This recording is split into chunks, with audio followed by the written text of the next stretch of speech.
We used to think that type 2 diabetes could only be managed with medications. We now know that's not necessarily the case. Diet and lifestyle have a huge impact on not only better managing this condition, but even potentially putting it into remission. So what I'm going to do in this video is I'm going to basically mimic what I would do if someone was sat in front of me in clinic with either newly established diabetes type 2 or pre-diabetes, which is the stage that we get to before an established diagnosis of type 2 diabetes. I'm going to talk you through exactly what it is and what you can do using this sort of playbook to better manage it and even potentially put it into remission. So first off, what is even type 2 diabetes? Well, essentially, it's where your body can no longer manage sugar. Why do we need sugar? Well, sugar is your body's preferred fuel source. Every cell in your body loves sugar. Your brain cells, your muscle cells, your liver cells, they use that sugar and convert it into energy via ATP. Via your mitochondria, it creates ATP. It is your preferred fuel source. You can use other sources, but it is your body's preferred fuel source. And I want you to think about your body like a plant.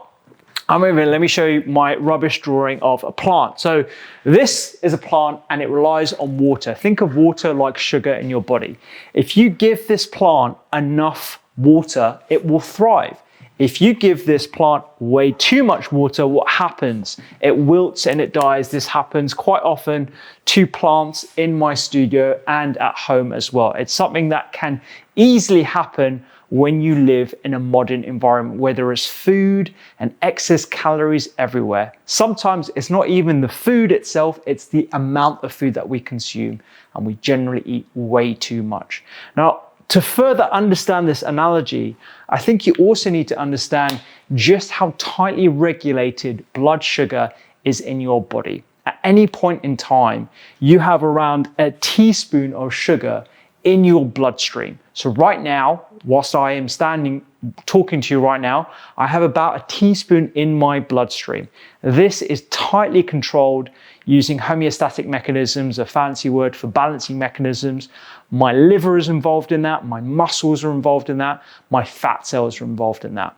If I was to eat a burger or have some chips or drink a Coca-Cola, let's say, my body has an incredible suite of different mechanisms to ensure that the blood sugar level does not go very high for very long.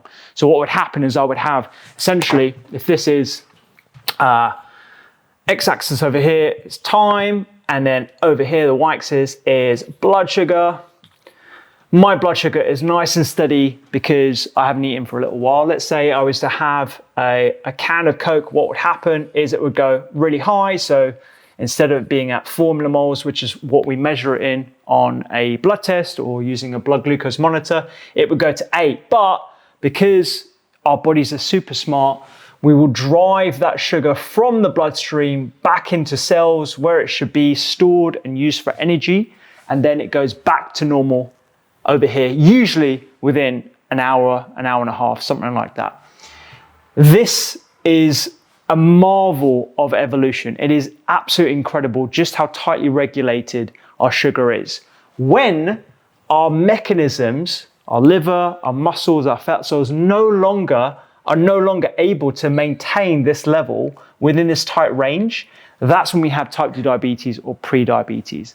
And that is essentially when we have, instead of 1 teaspoon, 2 teaspoons of sugar in our blood. That's how minute a difference it is between a normal regulatory system, a normal blood sugar level, and type 2 diabetes. It's that small a difference. It is that minute. So when you understand that, you start to begin to get a picture of just how important your lifestyle is. The simplistic reason as to why this happens is because of diet. Everything's to do with diet, but there are other causes. There are other driving factors behind why someone might develop pre-diabetes or type 2 diabetes. It could be our genes. So there are certain people, myself included, from a South Asian background that are actually at high risk of type 2 diabetes than our Caucasian counterparts. So someone who is exactly the same height and weight and has exactly the same lifestyle, who is from a European or Caucasian background, has a lower risk of type 2 diabetes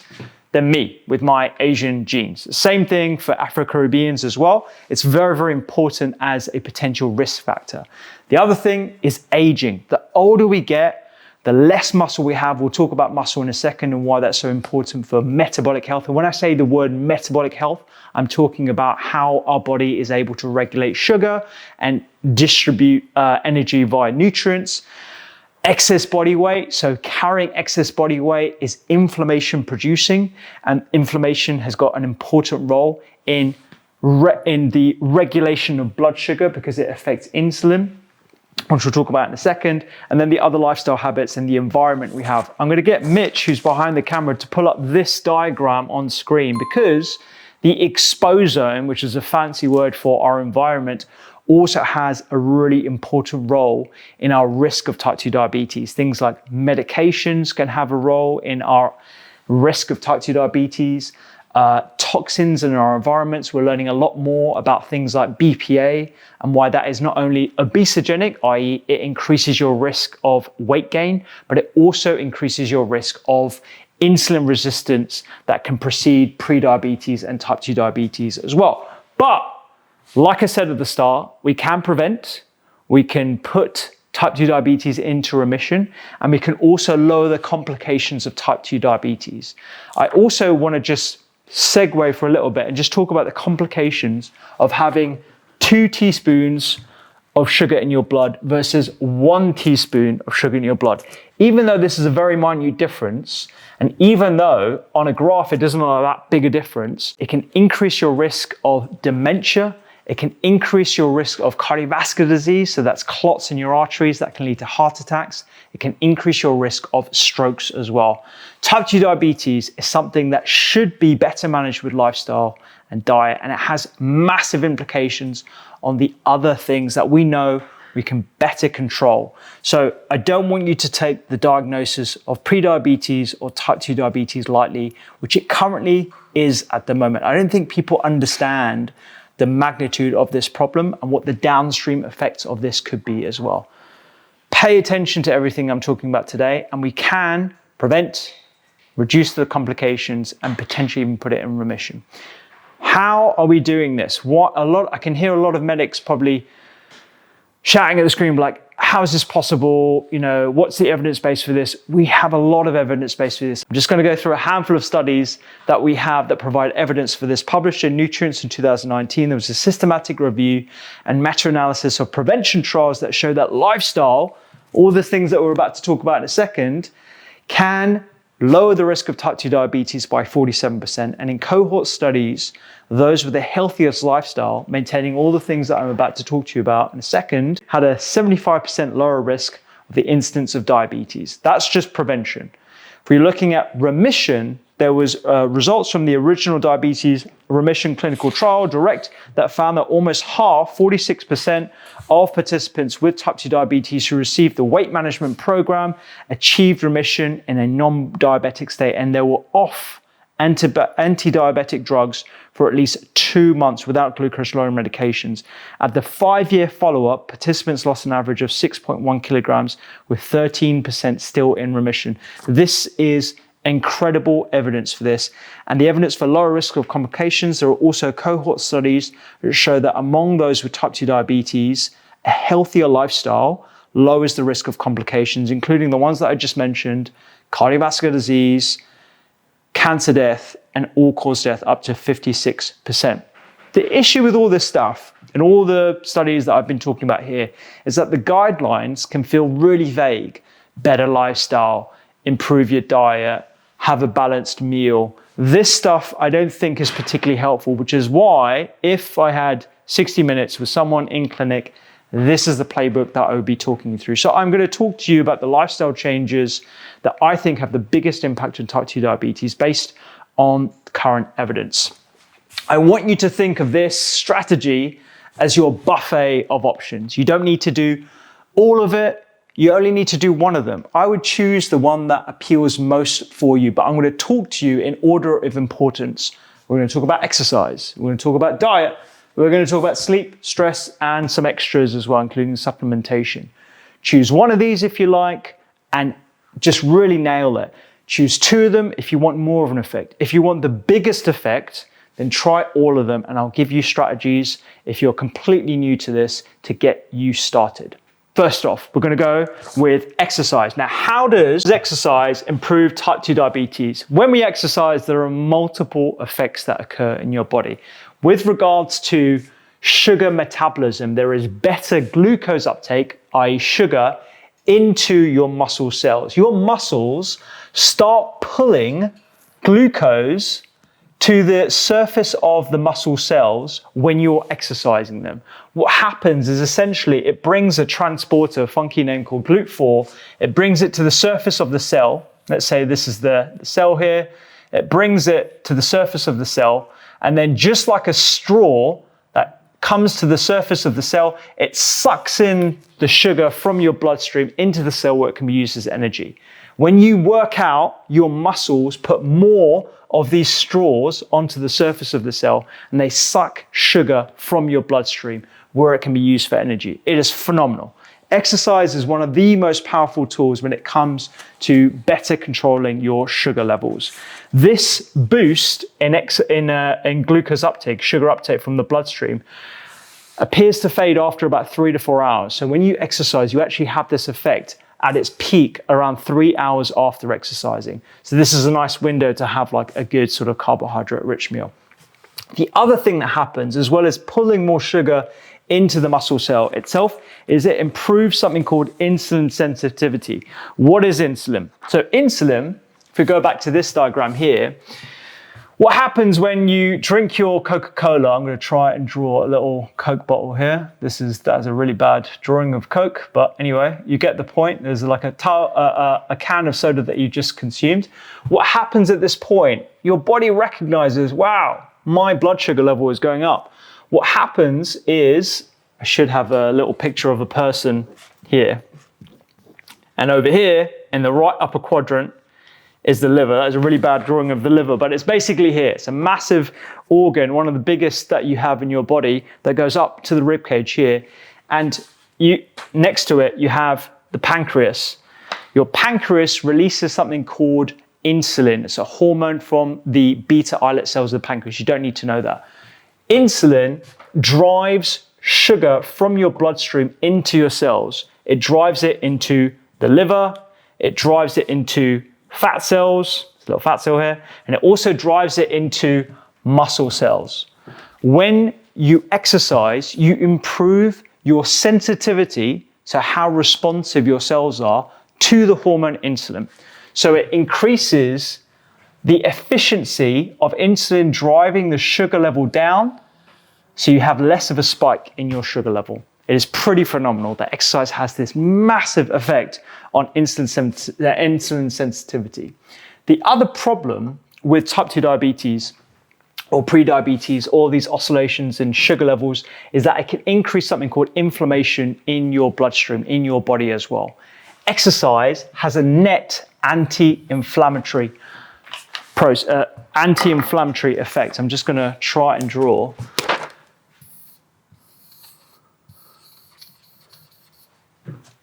That's my picture of a flame. It has a net anti-inflammatory effect. Inflammation is actually really, really important. It's part of your immune system. It is how you fight off pathogens, but it is something that can get easily out of control when you are pre-diabetic or type 2 diabetic.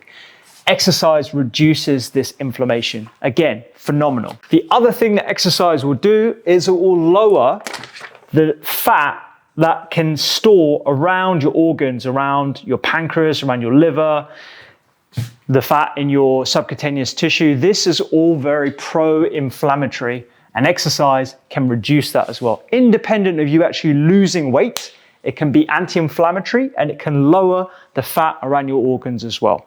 Exercise isn't actually a great way of losing weight. We actually know that from clinical studies now, but it is something that we highly, highly encourage from the perspective of inflammation and improving your blood sugar levels as well. Exercise is phenomenal.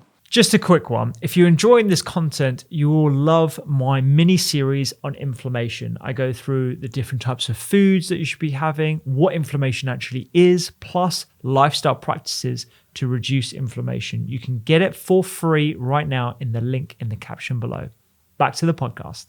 I'm going to get Mitch to put up this image here that shows a combination of the effect size that we see in different human studies. We've got better blood glucose control, better insulin resistance, better weight circumference, lower blood pressure. These are all things that protect you against the complications of type 2 diabetes and poor metabolic health and prediabetes as well. The question that everyone is asking is, what is the best exercise for type 2 diabetes? The answer is a smorgasbord of them. So just like this is a platter of all the lifestyle options you have, exercise also has its sub-platters as well. So we have aerobic, resistance,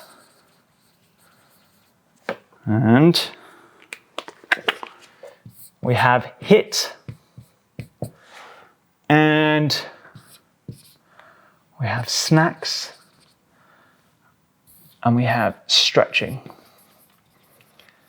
5 different exercises. You don't need to do all of them. You don't need to just do one of them. A combination of all of them is ideal, but if you're new to this, you just need to choose one. Let me go through the advantages of all of these. So aerobic exercises. This is your running, your jogging, your cycling. Just 30 minutes every single day is what has been shown to improve glucose regulation, so the steadiness of sugar levels in your bloodstream. This activates your muscles and stresses it in a particular way. You don't need to know about the different muscle fiber types. It doesn't really matter. All you need to know is that you need to have a good amount of aerobic exercise to stress your muscles in a way that activates all these different processes. The recommended amount is 30 minutes per day, like I've said, so 5 days a week, so 150 minutes of exercise. The ideal amount is actually around 60 minutes every single day if you can get up to that. Now, you don't necessarily need to do programmed aerobic workouts every single day. I'm actually a fan of doing most of your exercise outside of the gym rather than having to go to a big box in the middle of nowhere and then perform exercise activity. You can do this during the day. So just like I'm doing right now, instead of sitting down in my podcast studio, I'm actually standing up. This is a form of aerobic exercise. I'm actually having to breathe and talk and move at the same time. I'm actually expending quite a bit of energy. Walking to the station instead of actually taking a bus, for example, getting off a tube stop one stop earlier. These are all different ways in which you can increase aerobic training into your lifestyle. Ideally, what you want to be doing is something called zone 2 training. What is zone 2 training? This is it's quite a popular way of training these days that upregulates something called your mitochondria, which are the energy powerhouses in your cells.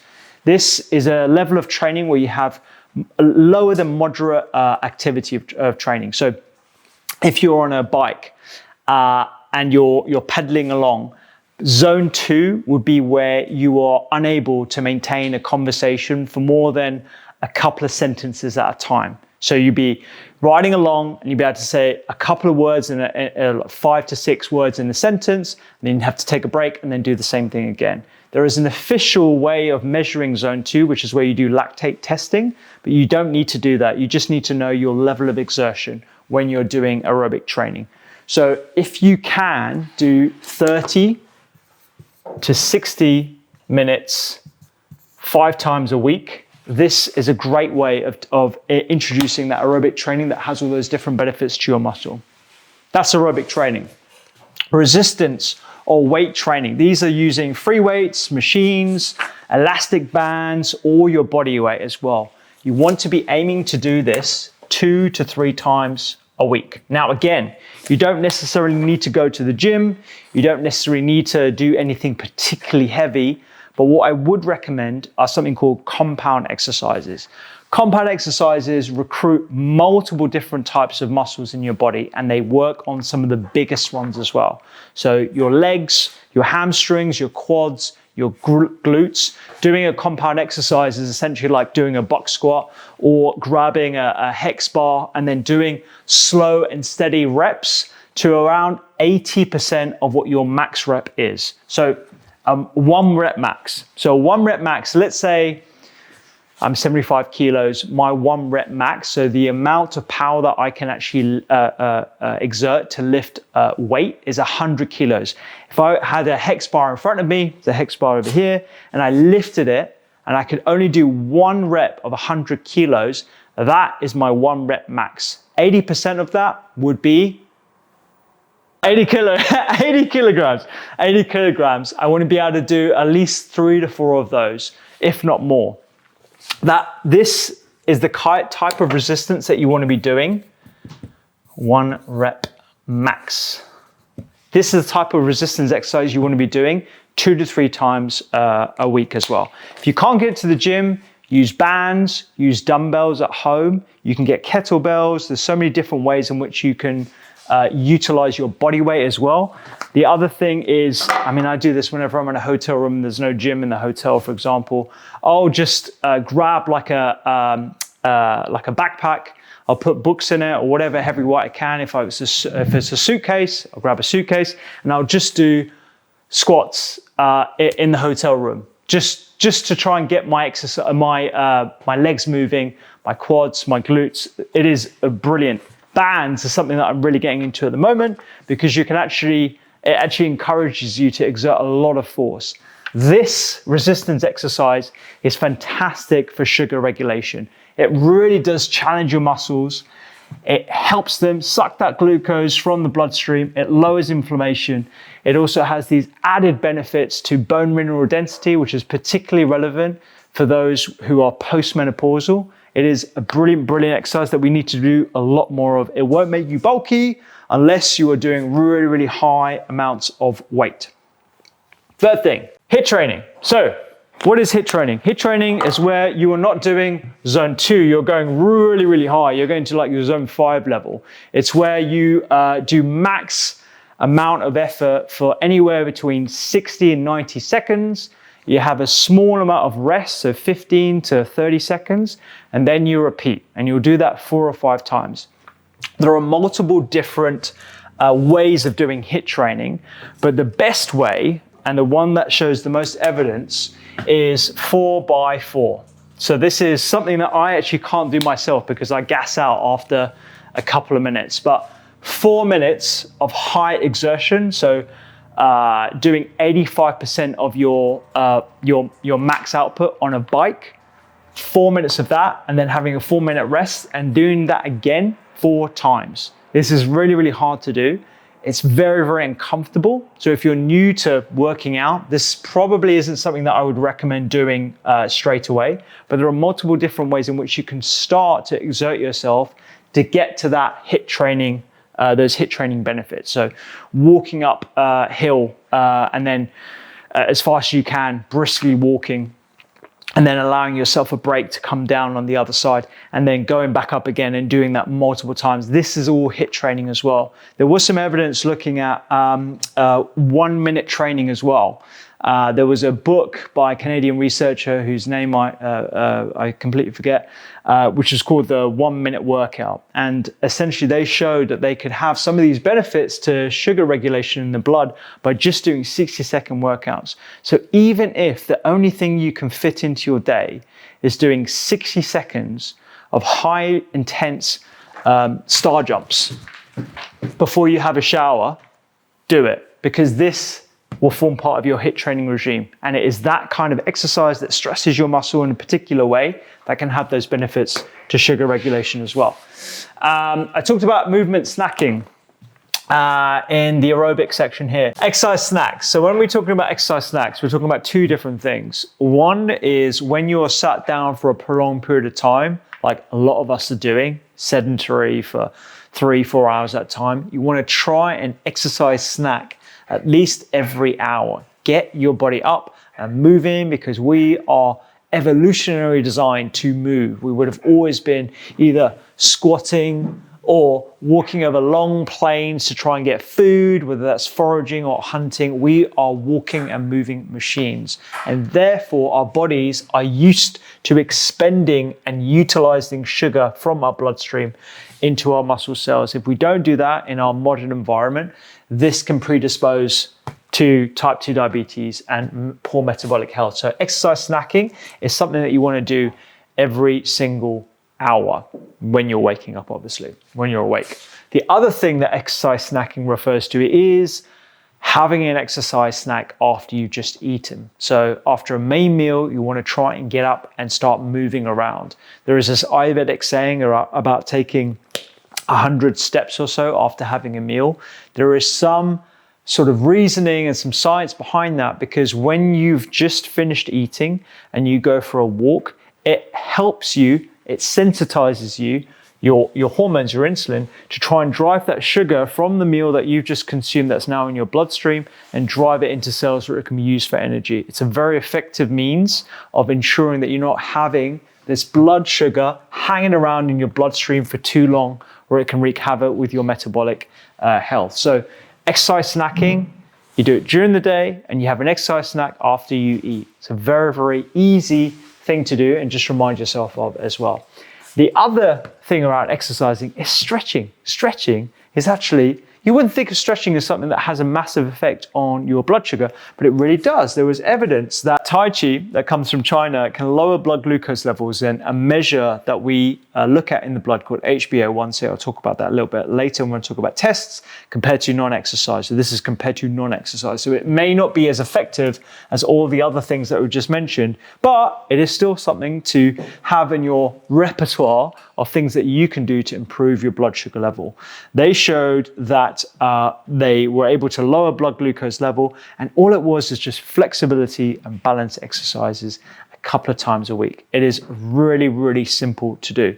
Slow, gentle movements, exercise, micro stretching. So when you're just getting up from your seat, for example, if you can't take a walk outside because you've got to be by your desk, the minimum that you can do is get up, stretch your big muscles, do a little crouch. No one's looking, and everyone knows that sitting is the new smoking. So you want to make sure that you're not sedentary for long periods of time. Get your flexibility and get your balance exercises on. It will be very, very effective for your blood sugar levels. Not as effective as the other ones, but in combination, it could be something that gives you that little edge over the excess sugar that's in your bloodstream as well. What I would recommend, and we'll do a little bit of a summary afterwards, is a combination of your cardiovascular, your aerobic exercises, and your strength exercises throughout the week. Movement after meals. And this is something that I think is super important. You want to identify as someone who moves every single day. I think the identity piece is very, very important. Just like brushing your teeth, I identify as someone who takes the dental hygiene pretty seriously. I floss and I brush my teeth twice a day. You want to identify as someone who moves every single day. It doesn't need to be going to the gym every single day. It could just be simple stretching in the morning, exercise snacking, and doing aerobic exercise in the form of brisk walking during the day. Identify as someone who moves every single day. That is super, super important.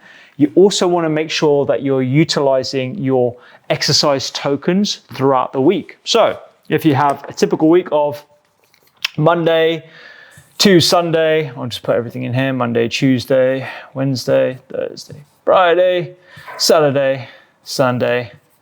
Happy times.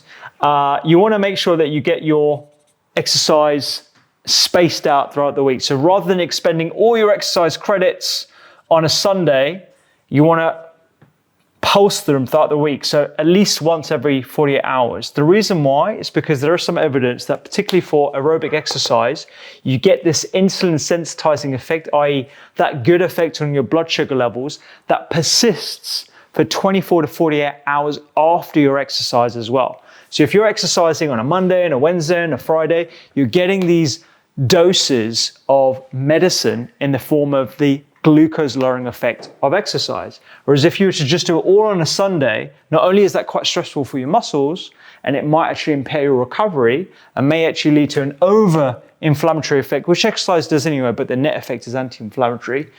You want to make sure that you're not getting it all on one day and then having a sedentary week. Pulse it throughout the whole week. Top tip. Okay, let's talk about the one that everyone always asks me about, which is diet. Diet, just like exercise, is one of the most effective strategies we have. Big impact, and many studies show that eating whole plant-based foods improve glucose control, HbA1c levels, which is a marker that we'll talk about a little bit later, insulin sensitivity, which is a hormone that's released from the pancreas that lowers glucose levels in your blood and lowers the use of medications as well. Couple of studies that I'll talk about for diet, and then we'll go into a bit more around specifics.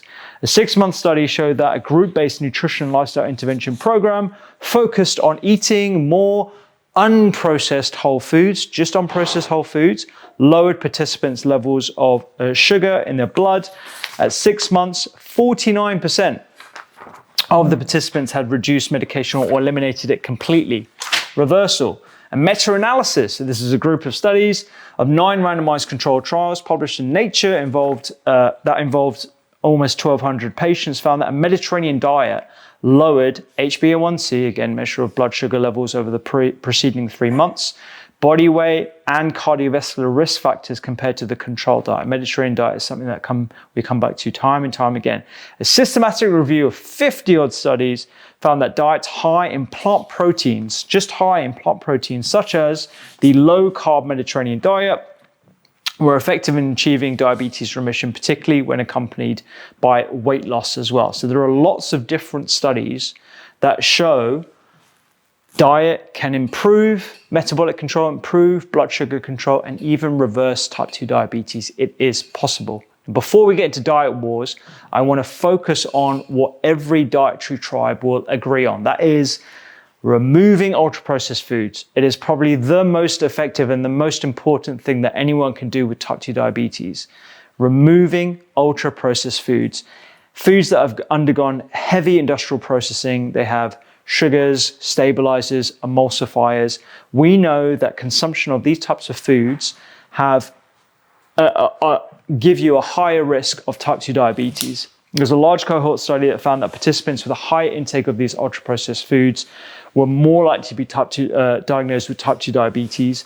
It's more likely to be associated with weight gain as well. Again, some more studies looking at that. There are other negative effects as well, including risk of heart disease, mental health disorders, obesity, dying from any cause, all linked to ultra-processed foods. The problem is there are so many hidden ultra-processed foods in our diet. They make up a huge chunk of what we see in supermarkets. There are estimates of anywhere between 70 and 80% of everything that we have in supermarkets is ultra-processed, and a lot of healthy meals or healthy alternatives are actually quite ultra-processed themselves as well. The main ones I want to talk about, because there's so many to talk about: processed meat, bacon, ham, sausages, dried meat. They contain a high amount of nitrates, emulsifiers, processing. They also contain a lot of saturated fat that we know is inflammatory in excess. It makes up quite a lot of what omnivores eat at a population level. Refined grains. So this is something you come back to time and time again. Polished rice, pasta, white flour, bread. Most bread in supermarkets is actually quite ultra processed. It's stripped out all the nutrients and they've added in loads of colors and stuff like that. Sugar in drinks. A lot of people are drinking their calories that has no nutritive value. Sugar sweetened beverages, Coca-Cola, even fruit juices that are actually super high in sugar because they concentrate the fructose, that is a natural sugar found in oranges and other fruits, and they remove a lot of the fiber as well. These all increase your risk of type 2 diabetes regardless of the vitamin C that they might contain. They disrupt hunger cues, your fullness cues. They make it harder to regulate your appetite, which means that you ultimately eat way, way too much, which is the dominant reason as to why a lot of people have poor blood sugar levels as well, because we have too many calories. So I think it is a useful exercise, as long as you don't have an unhealthy obsession with healthy eating, to figure out what your calorie needs are. It is a very gross effect. It's a very gross way of determining what a healthy diet looks like, but I think it's still useful to know how many calories that on average that you should be consuming. I've done a whole podcast episode on why calories are not always the main thing and why they're actually limited in many different ways. But I still think it's useful to figure out what your calorie consumption should be. So that's the first thing you should be thinking about doing. Removing ultra-processed foods can come in a variety of ways. Anything packaged, anything that is labeled as low fat, high in fiber, high in protein, to me is an immediate red flag. And there are actually lots of examples of this in the supermarket, from cereals, granolas, bars, chocolate bars. These are all ultra-processed foods. If you were to simply remove ultra-processed foods in its entirety, I think that is probably the main thing that I would recommend. If you don't do anything else, it is to remove them from your diet in its entirety and focus your diet on whole foods, regardless of whether you eat meat or not, regardless of whether you eat fish, regardless of whether you eat dairy. If you remove ultra-processed food, dairy actually comes in lots of ultra-processed varieties as well, like flavored yogurts, sweetened yogurts, etc. So if you just count on removing ultra-processed foods, you'll be doing a fantastic amount from the type 2 diabetes point of view. The question I get asked a lot is, what carbs are best for type 2 diabetes? The honest answer is any whole food carbohydrates. I do not have a problem with any whole food carbohydrates, including potatoes. Parsnips, carrots, swede, brassica vegetables, these are all carbohydrates.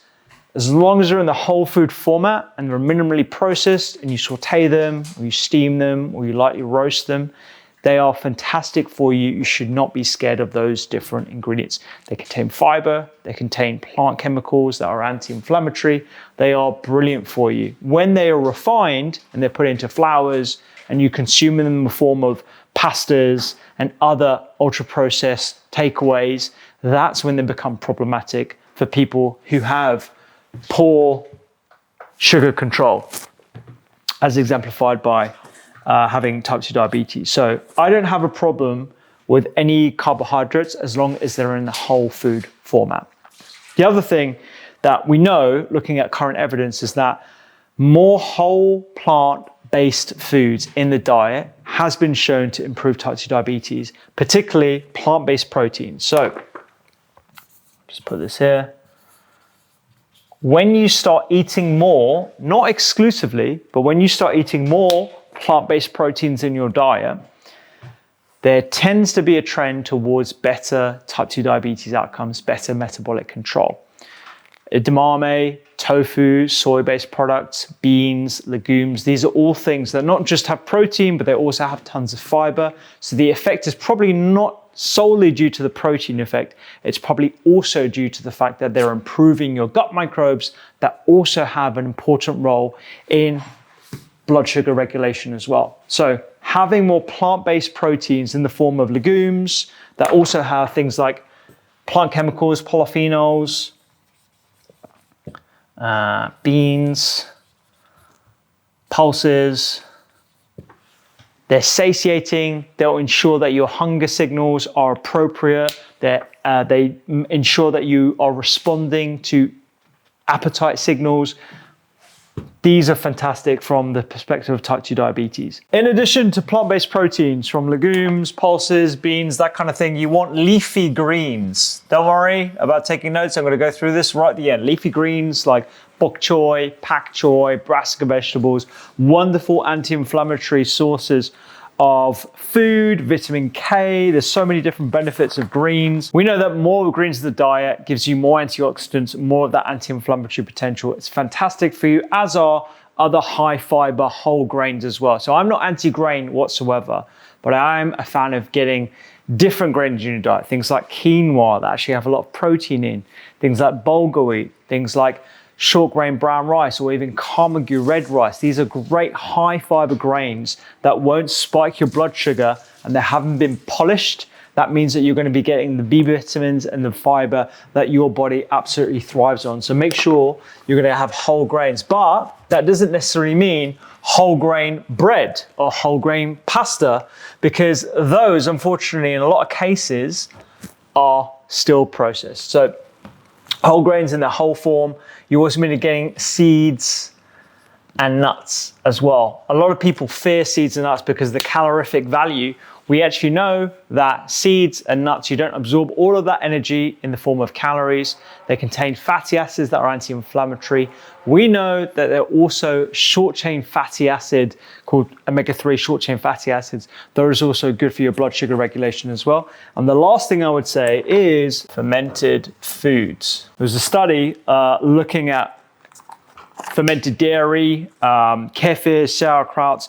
They contain microorganisms that increase the diversity of your microbes, so the bugs that live in and around your body, large in your large intestine. And in some trials with type 2 diabetes, in people with type 2 diabetes and prediabetes, eating fermented food improved their glucose control, improving their fasting blood glucose levels. So when you're fasting or you don't have any amount of sugar in your bloodstream or any amount of sugar that you've just consumed, your fasting blood sugar tells you a lot about how your body is regulating the sugar that's inherent in the system. You get that sugar from your liver, you get the sugar from your fat cells, and their fasting blood sugar came down when eating fermented foods as well as improving insulin resistance, which is the hormone that we talked about a moment ago. I'm not a fan of looking at the macro proportions of every single ingredient because every ingredient has got protein, every ingredient has got some form of carb, every ingredient has got some sort of fat and more, especially the seeds and nuts. I just want you to think about getting more whole foods into your diet. That is the mainstay of how I think about diet when it comes to type 2 diabetes. I have a saying, everyone's probably gonna laugh at this in the studio because I say this all the time. Every single day, you wanna be ticking off these 4 things. Your BBGs. Beans, getting your plant-based protein. You want to have 1 to 2 servings every single day. A serving is a big handful of cooked beans. Berries. Berries are fantastic, antioxidant-rich, polyphenol-rich ingredients. You can get them frozen or fresh, depending on what the season is. You want to get, again, a handful of those as well. They've also been tied to improved glucose regulation. Greens, like I've just talked about, your leafy greens, you want to get 1 to 2 portions of these cooked. So a big handful or 2 handfuls of bok choy, brassica vegetables like cabbage, hispy cabbage, kale, cavolo nero, broccoli, tender stem, all those different things. You want to get 2 of those. Seeds and nuts, a couple of handful of those every single day as well. Again, tied to not just benefits to type 2 diabetes and glucose control, but also heart health, dementia, etc. So you want to be making sure 1 to 2 portions, one portion, 2 portions of greens, 2 handfuls of those. BBGs. Get them in every single day. That's probably one of the best things I think you can do for your diet. There are loads of other ingredients as well. Sea vegetables, extra virgin olive oil, oily fish. These are all wonderful ingredients.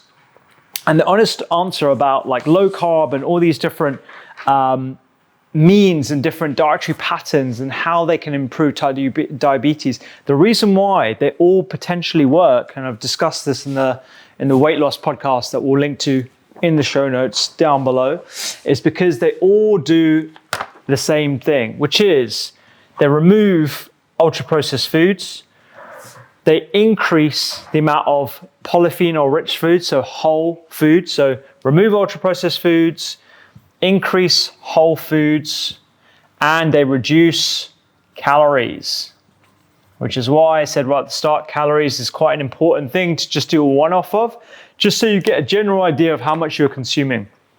If you do these 3 things, remove ultra-processed food, increase whole foods, get your BBGs in, reduce your calories, it's a very, very simple strategy for improving your diabetic control. Very, very simple. Does not need to be overcomplicated. I don't mind if you want to go low carb, if you want to eat a bit more meat, or if you want to eat certain dietary patterns. They all work as long as they fit these criteria. Even if you were just to do the ultra-processed food, like I said right at the start, that will also work as well. And some people find that, if they go low carb, it's just easier to eat less calories.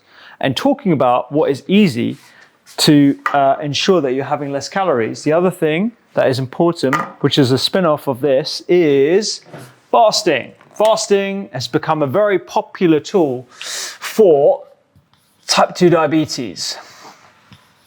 Now, first thing to say about fasting is that there is some evidence that fasting can improve metabolic syndrome, something we haven't talked about, prediabetes, type 2 diabetes. It can improve body weight, it can improve your glucose levels, your metabolism, it can improve insulin sensitivity, it can improve your cholesterol levels. There's loads of different things that fasting can help with. But the question you're probably asking is, what type of fasting is best? There are lots of different fasting regimes out there. There's time-restricted fasting or time-restricted eating, which is essentially where you don't change the calorie content of your meals. You simply just change when you consume those calories. So there's 12-12 methods, there's 14-10 methods, there's varying ways in which you can change that. There's also 5-2 methods or alternate day fasting methods. They all have their pros and cons. We'll pull up this image here about chrononutrition on the screen. I'll get Mitch to do that for you.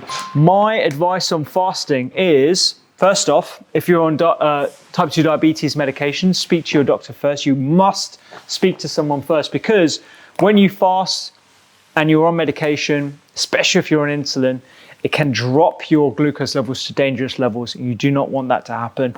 You also need to ensure that you are intuitive about how you feel when you're fasting as well. And the other thing is, I would not recommend alternate day fasting as the first thing you do. You want to go slow, nice and slow. What I recommend is a fasting window of 12 on, 12 off to start off with. What does that mean? Well, in reality, if you were to start eating at 8 a.m., that means you will stop eating at 8 p.m. It's a very, very simple regimen to try fasting and see if that improves your glucose levels. There are very simple ways in which fasting can improve your glucose levels is, and this is probably the Occam's razor, the sort of simplest explanation, is because basically you consume less calories. So if you start eating at 8 a.m. and you stop eating at 8 p.m. and you give yourself a hard cutoff, you're less likely to snack in the evening. You're less likely to have excess alcohol, excess sugary drinks. You're probably going to inadvertently reduce your calorie consumption. That's the first reason, the probably most obvious reason as to why this works for so many people. The other thing is that it gives your gut a rest. So there is some evidence that improving your gut health through essentially giving your gut a rest is something that can improve blood glucose levels as well. Something that has been demonstrated in lots of different studies. Sachin Panda was on the podcast a couple of times talking about that as well. The more extreme, I'd say extreme, the sort of more severe or the more challenging fasting regimes of, let's say, 16-8, which is where you only eat in an 8-hour window. So instead of starting eating at 8 a.m., you actually start eating at 12 p.m. and then your eating window is 8 hours, so 12 to 8 p.m., let's say. It again just drastically reduces the likelihood that you're going to snack. So you're not going to snack mid-morning, you're not going to snack first thing, you're not going to have a high sugary breakfast, you're going to have less opportunity to consume anything really, because you're only giving yourself 8 hours. So it can be challenging for certain people. The way I like to start is go slow, try a 12-hour window, stay hydrated, and make sure you are monitoring your body for any signs of dizziness, weakness. I personally get gastritis if I have too long a fasting window, so I don't do well with a 16-8, but I tend to do a 12 or at least a 10-hour window for myself. It's a very, very effective tool. I can see why people like it, and it is super simple. You don't have to really think about your diet too much or any macro measuring or weighing out food. I think it's an effective tool for people. We'll talk about that right at the end when I go through a rundown of everything. So we've talked about exercise, my favorite, diet, second favorite. Third thing that I think probably doesn't get as much attention is sleep. Sleep is very important from the perspective of sugar control. Why is that, Dr. Rupi? Well, there is evidence to show that the less you sleep, And the more too much sleep, so too little sleep and too much sleep, is associated with a higher risk of type 2 diabetes, poor glucose control, more cravings and appetite. It can lead to hormonal changes, which lead to reduced insulin sensitivity.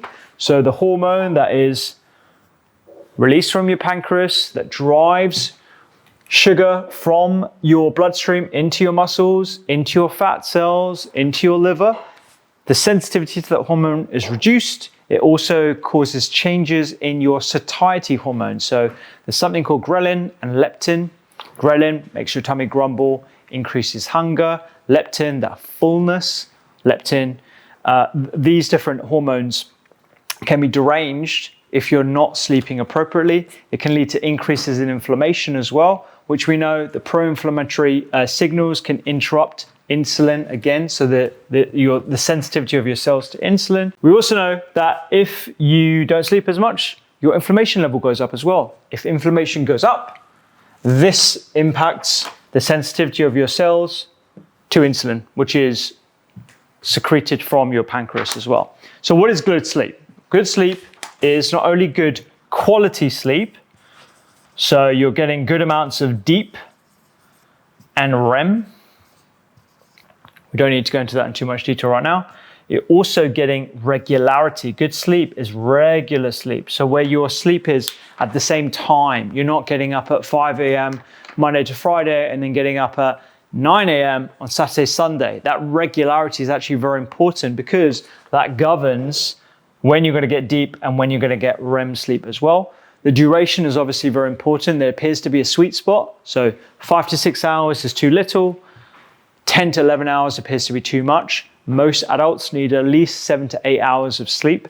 There is variability in between that. There are some people, the rare number of people that can actually thrive on much lower amounts of sleep, but there are few and far between. I personally always try and go for 7 to 8 hours sleep, and I try and wake up at the same time, even on weekends. That's kind of hard because the weekends you kind of want to give yourself a bit of a lie-in, but you want regularity. That is one of the key things that you want to aim for with sleep that I've only recently discovered. How do you get good quality sleep? It's probably the hardest thing out of this entire strategic platter to get right because it's somewhat out of our control. The 4 things that I always tell people to optimize with regards to sleep is to ensure that your room is cool, quiet, calm, and dark. You want a cool, quiet, calm, dark room. Cool because your body actually gets into that deeper REM sleep a lot easier if your body temperature is slightly cooler, which is why there's all these funky mattresses these days. I should write this down here. Quiet for obvious reasons, but some people like a white noise machine. I'm one of those people. Dark. You want it to be calm. So when I say calm, no electronics, they stimulate you. No arguments in the bedroom for obvious reasons. You want to go to bed on an argument. And you want it to be as dark as possible. We, again, from an evolutionary perspective, have been optimized. Our caveman days were spent in caves, literally. So you want your environment to be as dark as possible using blackout blinds or sleep masks, whatever makes it as dark as possible for you. These are the only things that I can actually suggest. Do not use exogenous supplements or medications, especially because it does not give you the deep and REM sleep that your body actually requires. This is super important. We know that poor sleep can increase the likelihood of you having high glucose levels from eating the same meal than if you are well slept. There's clear evidence between well slept individuals and poorly slept individuals and their lack of glucose control, their poor glucose control if they are poorly slept. We'll pull up this diagram that I've got on my sheet here as well for you guys to have a look at home with the reference as well. Sleep super important.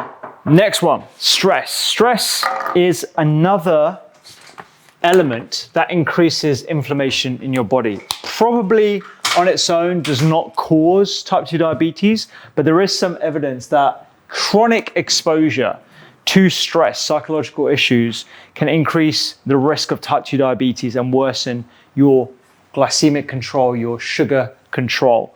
A couple of things that I would say here. Very easy for me to just stand here and say, reduce your stress, do some mindfulness-based activities. It's not as simple as that, I understand.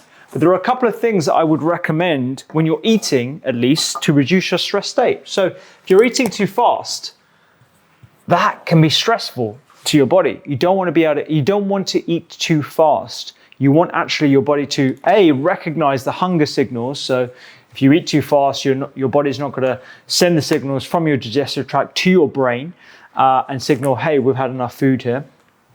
You don't want to eat when you're in a stress state. So if you're in a rush, for example, or you're eating on the go, that is an example of eating in a stress state. And you want to make sure that you're not eating too late either. Too late, because that also affects your sleep as well. So too late affects your circadian rhythm. That is like a double whammy of being stressed as well. And your microbes in your gut is not ready to receive food either. So you're not going to partition the nutrients that you consume in your meal appropriately, and it's going to go straight to your bloodstream, and it's not going to have a good effect on your blood sugar levels either. My advice is to slow your eating. So try and put your fork down in between mouthfuls as well. It's a very important little trick. More breaths in between your meals. Try having a conversation. Try not to eat distracted in front of a TV or a laptop or anything like that. If you are feeling that you're on the rush, on the go, you've got loads of things in your mind, try taking a few deep breaths before you even start eating. That's probably one of the easiest things that you can do to reduce the stress state in which you eat. And I would try and take as many breaks during the day as possible. Mindfulness snacking is something that's becoming quite popular, and I do think it's something that people would would benefit from as well. Okay, this is our platter for type 2 diabetes. I think if people were empowered to do these things, we could better manage type 2 diabetes, even if you have to stay on medications. But in some cases, in a big chunk of cases, put type 2 diabetes into remission, which has a knock-on effect on the risk of cardiovascular disease, dementia, etc. What I would do to practice every single day, if I had a routine to practice every single day to improve my type 2 diabetes, this is how it would work. I would wake up at the regular time. I don't have anywhere to write this. I've run out of space. Hold on. Not the liver. I need some spray. Thank you. An anti-diabetic 24 hours. Wake up at the same time. So I actually wake up a lot earlier than that. I don't know why I put 6 a.m. 6 a.m. I'd wake up at the same time because that's going to be affecting my sleep. I want regularity, and I want to try and get in deep in REM. I would not have eaten too late the night before.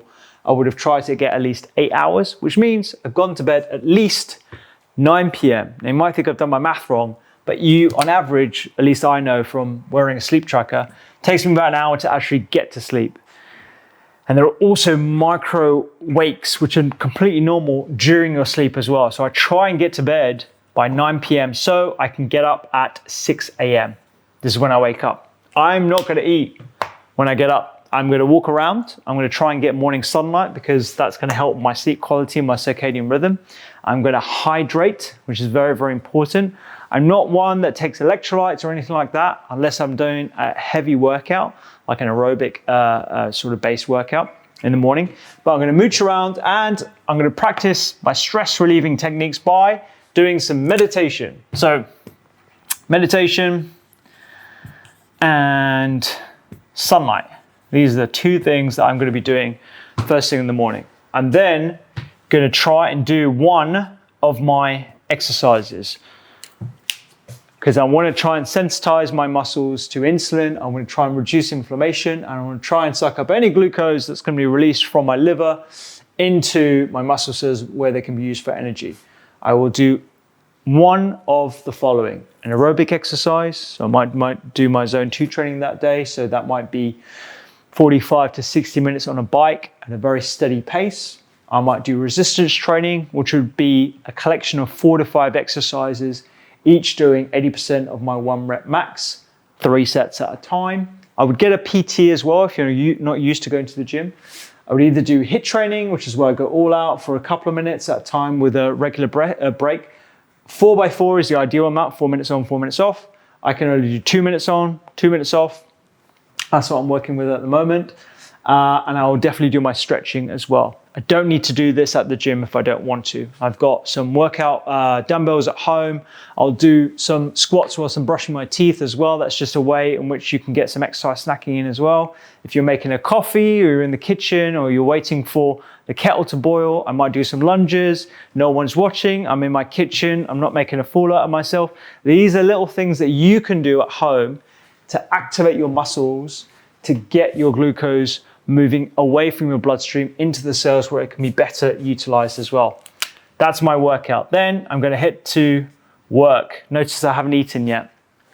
I'm going to get to work and then I'm going to eat probably around this window, 8 a.m. to 9 a.m. That's when it works for me to have my first meal. The reason why is because I'm trying to practice fasting. So I'm trying to get my 12 on. I'm going to eat my first meal at 9. I will finish eating by 7 to 8. So I'm generally in a 12 to 13 hour fasting window. This fasting window is going to improve my sensitivity to insulin. It could do the same for you as well.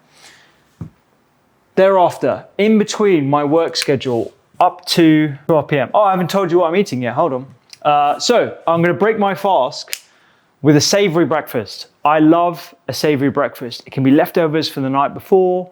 It can be something I'm just knocking up, like some eggs or some greens on top of some pulses, for example. These are examples of my actual breakfast. It does not need to be that complicated.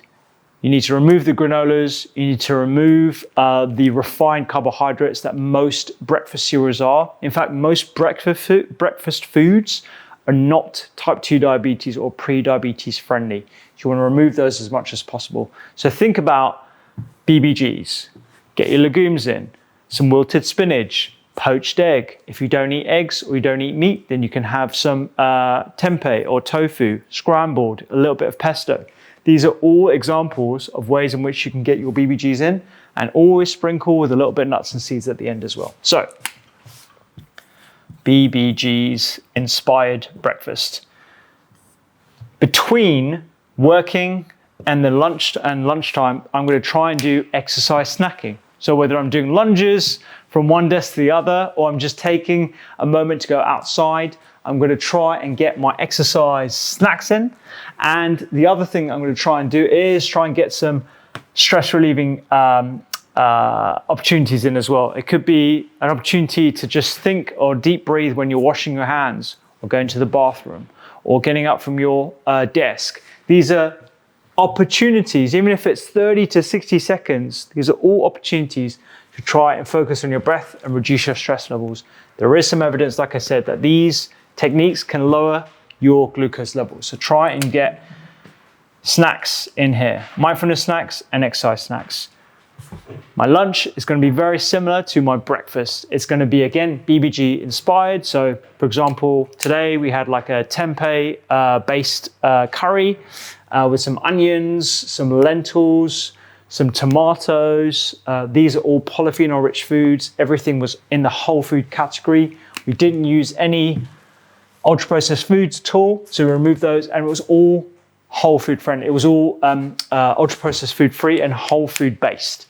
This is an example. It's a very, very easy lunch to make. You can have it made before, or you can make it for you as well. A lot of people rely on sandwiches and grab and go items that you tend to rely on when you're outside of the house.